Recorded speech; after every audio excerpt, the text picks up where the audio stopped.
और 1 मार्च से एलपीजी का घरेलू सिलेंडर 136 रुपए 44 पैसे महंगा कर दिया गया। हमें इजराइल को तस्लीम करना चाहिए या नहीं? बिल्कुल हम तस्लीम नहीं करेंगे उसे, वो मुल्क ही नहीं। और खास तौर पर हम बहुत पढ़ते और देखते और सुनते हैं कि इजराइल के एजुकेशन सिस्टम की बहुत बात की जाती है, पर उनकी ITES में 45% उन्होंने एक्सपोर्ट किया। उसके अलावा उनकी सर्विस एक्सपोर्ट जो थी वो 55% थी। टोटल उनकी जो एक्सपोर्ट हुई है सर वो 300 बिलियन टच की है। यकीन कीजिए इन 1947 में इंडिया पाकिस्तान अलग ना हुआ होता तो आज हम टमाटर 20 रुपए किलो ही ले रहे होते। इंडिया साइड पंजाब है, उनके सीएम भगवत मान ने ये स्टेटमेंट दिया कि पाकिस्तान फंडिंग कर रहा है खालिस्तान मूवमेंट को। नमस्ते दोस्तों, जय हिंद। वैसे तो हर बात में पाकिस्तानी यहूदी साजिश, इंडिया की साजिश, नॉन मुस्लिम साजिश का गुणगान करते रहते हैं, लेकिन जब अपने काम की बात आए तो ना इनके लिए कुछ हराम है और ना ही कोई साजिश है। इन्हें उस वक्त चाइना भी खुदा नजर आता है जो आए दिनों मुसलमानों पर बर्बरता करता रहता है। पाकिस्तानी कितने डबल स्टैंडर्ड हैं, आप इसे इसी बात से अंदाजा लगा सकते हैं। दिन रात यहूदियों को गाली देने वाले पाकिस्तानी जो अपने पासपोर्ट तक पे लिख चुका है कि इजराइल को हम तस्लीम नहीं करते, आज पाकिस्तानी पीएम शहबाज शरीफ उन्हीं यहूदी से लोन मांग रहे हैं। पाकिस्तानी पीएम ने पाकिस्तान के इकोनॉमिक हालात का हवाला देते हुए रॉथस्चाइल्ड फैमिली से लोन मांगी है। इन सब के बीच भारत के लिए खालिस्तान एक बार और चुनौती बनकर सामने आया है। खालिस्तानी सेपरेटिस्ट अमृतपाल सिंह की तरफ से कुछ दिनों में ऐसे आपत्तिजनक बात कही गई जिनमें भारत का टुकड़ा करना व गृह मंत्री की दशा इंदिरा गांधी जैसे करने की बात कही। जब भारत में खालिस्तानी सेपरेटिस्ट सर उठाते हैं, इसका भरपूर फ़ायदा पाकिस्तान उठाता है, चाहे वो उन्हें फंडिंग करना हो, ट्रेनिंग देना हो या ओवरसीज़ में एंटी इंडिया गतिविधियां में शामिल करवाना। पूर्व में भी भिंडरावाले को पाकिस्तान ने जिंदा बताया था और कहा था कि वो लाहौर में है ताकि पंजाब को जलाया जा सके। हम इजराइल को तस्लीम करेंगे आने वाले टाइम के अंदर? नहीं करेंगे, बिल्कुल हम तस्लीम नहीं करेंगे उसे। आप तस्लीम करते इजराइल को? नहीं, बिल्कुल नहीं। नहीं करते? क्यों नहीं करते? नहीं करते, वो मुल्क ही नहीं, गद्दार मुल्क है वो। किस किस्म का गद्दार है, किस वजह से? गद्दार है वो, गुस्ताखियाँ करते हैं, हमारे शान के अंदर गुस्ताखियाँ करते हैं, नबी वसल्लम की शान में गुस्ताखियाँ करते हैं, इसलिए हम उसे कबूल नहीं करते, कभी भी नहीं करेंगे। कह रहे हैं आप? तौबा नौज़बिल्लाह, वो बहुत गलत करते हैं, गुस्ताखी रसूल है, ऐसे तो नहीं इनको एक्सेप्ट कर सकते। हमें हर ताल्लुकात तोड़ देने चाहिए ना इजराइल से, किसी किस्म का लेन देन नहीं करना चाहिए। बिल्कुल हर चीज़ का बाइकआउट कर देना चाहिए। अगर कुछ जो इजराइल से लेन देन करता हो उसके उसके सजा क्या होनी चाहिए? उसे सजा सरेआम फांसी देनी चाहिए, सरेआम फांसी देनी चाहिए। भाई आप बताएं, जो इजराइल से लेन देन करता है उसकी सजा क्या होनी चाहिए? फांसी दे देनी चाहिए, सरेआम फांसी देनी चाहिए। जाहिर है यार। यार भाई अभी एक सवाल लेकर आपके सामने आया हूँ। हमारे मुल्क के प्राइम मिनिस्टर शहबाज शरीफ साहब ज्यूस की फैमिली है जिसे रॉयल चाइल्ड फैमिली कहते हैं। भाई वो यूएसए के अंदर मौजूद है, उनसे इमदाद मांग ली है, उनसे मदद मांग ली है और उन्होंने कहा कि पाकिस्तान के हालात बहुत ख़राब है, आप हमारी मदद करो। इजरायली हैं, जूस हैं, यहूदी हैं, उनसे मदद मांगी, तो उनकी सज़ा क्या होनी चाहिए शहबाज शरीफ साहब? शहबाज शरीफ की सजा नाअहल कर दिया जाए सबसे पहले तो उन्हें, उसके बाद हमें नहीं लेनी चाहिए इमदाद उनसे, हमें ज़रूरत ही नहीं है। अल्लाह का शुक्र है, सारे निज़ाम जितने भी सारे चल रहे हैं, तो गलत किया उन्होंने जो भी किया।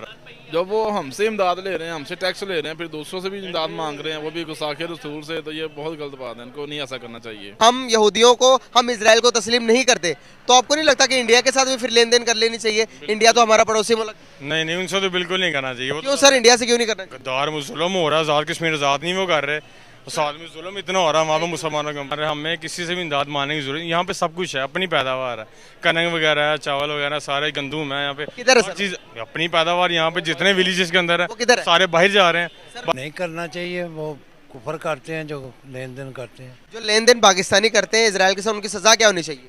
सजा से जो दीन में लिखा है, इस्लाम में लिखा है। मतलब कि आपके ख्याल में लेन देन कोई कतन नहीं करनी चाहिए इजराइल? नहीं करना चाहिए, हमें खुदा ने बताया है कि उनसे नफरत करो।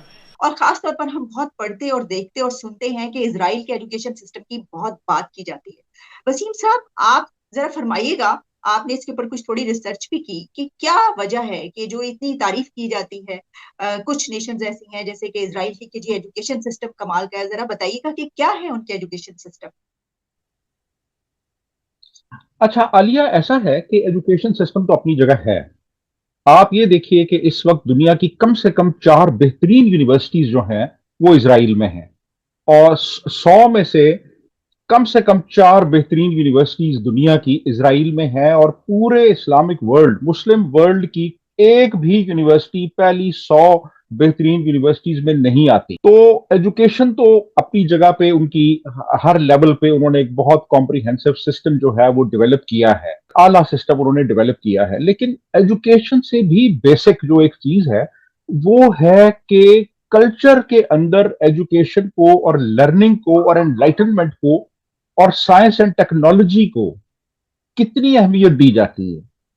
तो आप ये देखिए कि वहां पे ऐसा है, मसलन इजराइल की हम बात कर लेते हैं कि वहां पे एक माँ जो है ना, एक यहूदी माँ जो है ना, वो ये चीज चाहेगी कि उसका बेटा एक साइंसदान बने, एक इंजीनियर बने, एक चार्टर्ड अकाउंटेंट बने, एक स्कॉलर बने। वो ये नहीं कहेगी कि मेरा पुत्र काउंसलर बन जाए, वो प्रेफर करेगी कि उसका बेटा जो है वो साइंस और टेक्नोलॉजी में किसी इल्म के मैदान में वो ऊपर जाए। तो बेसिकली ये वो एक कल्चर है लर्निंग का, एजुकेशन का, आपकी प्रायोरिटीज का, कि आप किन चीजों को माशरे में अहमियत देते हैं। बिदा यूनाथ जो हैं वो एक इजरायली खातून हैं जिनको 2009 में नोबेल प्राइज मिला केमिस्ट्री में। तो उनका मैं इंटरव्यू देख रहा था, तो उन्होंने कहा कि हमारे घर में रोटी नहीं होती थी लेकिन किताबें होती थी हमारे घर में। हम इंडिया की बात इस तरह करते हैं कि हम ट्विन्स हैं, ट्विन्स भाई जैसे होते हैं ना, कि इंडिया हमारा बड़ा भाई है, हम उसके छोटे भाई हैं। ये तो बात माने, एक ही था सब कुछ, उसमें से एक लाइन खींच दी गई, इधर पाकिस्तान हो गया, इधर इंडिया हो गया, लोग तो सारे सेम थे। तो हम लोग इंडिया की बात इसलिए करते हैं कि इंडिया को हम पसंद करते हैं, हम उन्हीं में से हैं। तो हम आपस में हमारी देखें ना, कल्चर सेम है, लैंग्वेज सेम है, लोग सेम है, बातें सेम है, इंडियन मूवीज़ देखते हैं, इंडियन स्टाइल बनाते हैं।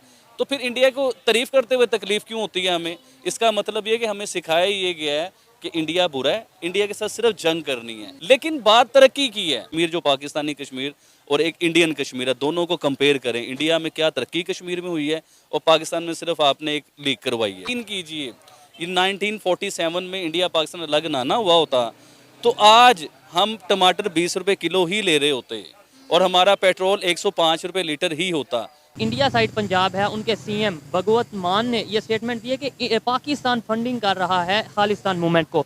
ये सरासर झूठ और बहतान है और इल्ज़ाम तराशी है। असल में इंडिया की पॉलिसी शुरू दिन से यही रही है कि पाकिस्तान को डिस्टेब्लिश किया जाए, पाकिस्तान को कमज़ोर किया जाए, इसकी मईशत को कमज़ोर किया जाए।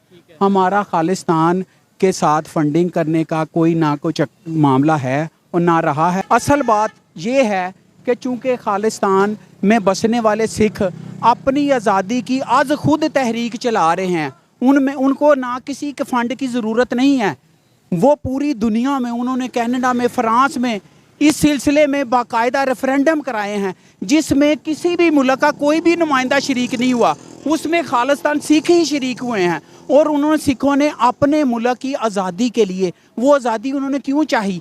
वो आज़ादी इसलिए चाही कि इंडिया में अक़लियतों के साथ जो सलूक हो रहा है वो सारी दुनिया देख रही है। यहाँ पे हिंदुओं ने, इंडिया की गवर्नमेंट ने किस किस्म के जुल्म ढाए हैं, आज से नहीं ढाए, अरसे से ढा रहे हैं। खालिस्तान की तहरीक जब चली, जर्नैल सिंह भिंडरांवाला के दौर से चली, उस वक़्त भी उन्होंने उसको सनब करने की, दबाने की कोशिश की, लेकिन वो दब नहीं सकी और ना दबेगी। ये उनकी अपनी तहरीक है, इसमें दुनिया के किसी मुल्क के किसी बंदे का कोई ताल्लुक ना वास्ता है, उनकी अपनी तहरीक है और ये तहरीक उन्होंने अपने ज़ोर से, अपने ताकत से कामयाब करवानी है।